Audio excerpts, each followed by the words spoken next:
Okay, you got a problem with the Reese Chronological Bible once again. But I'm going to get on to a couple of thoughts first, and put that at the end.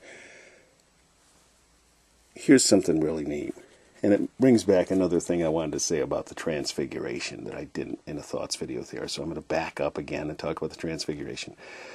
But the one passage here in Mark 9, talking about the demoniac boy being healed.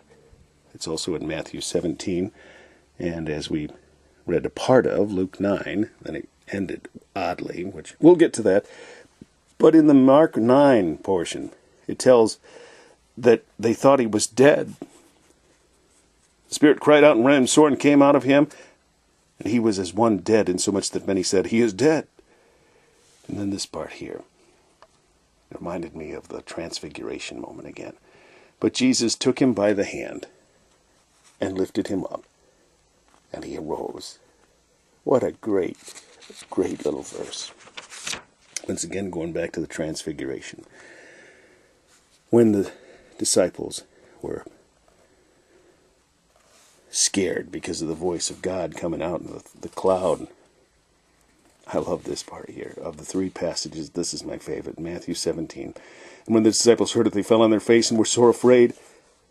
And Jesus came and touched them and said, "Arise, and be not afraid." Then listen to this verse here. This is great. This should be our life verse.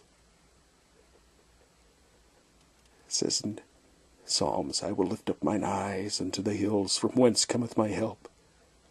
And when they had lifted up their eyes, they saw no man, save Jesus only." Also reminds me of when Peter was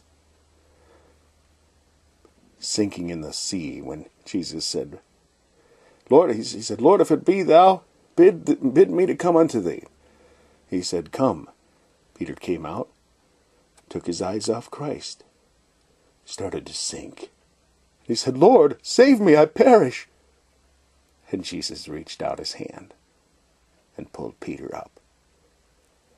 And he said, "O thou of little faith, wherefore didst thou doubt?" That's what happens to us all the time. When we see the troubles of earth and we take our eyes off Christ and we start to sink. Or we start to look upon other men. But if we could only see Jesus only, and no man, we would be risen up. I sort of hate to end this with a sour note, but it's not a sour note, but I'm just going to ask the ones who are making number 2 of the Reese Chronological Bible, don't end it here and then go into this. End it here. Put this passage over here at the beginning of that. You know, I mean, that was dopey. You know, I had to. I don't know if you, I hope you heard the last reading. If you didn't, go back and see what I'm talking about. I get to the end and it's like, wait a minute. Okay, where's this go? I had to glance over and see that it was in Luke 9, and then turn the page and find the next one. And then it was like, okay, let these sayings sink down in your ears. That doesn't sound like that goes next. And that's probably why they stuck it over there. Maybe, I don't know. But nonetheless, it doesn't read well. Okay, so I'm calling Scotty Bachhaus again. In the meantime, maybe I'll start with this verse. No, I can't do that because then it'll go to Matthew 17. See, it's all goofed up. But anyways, it's 881 coming up. See, I wrote it already.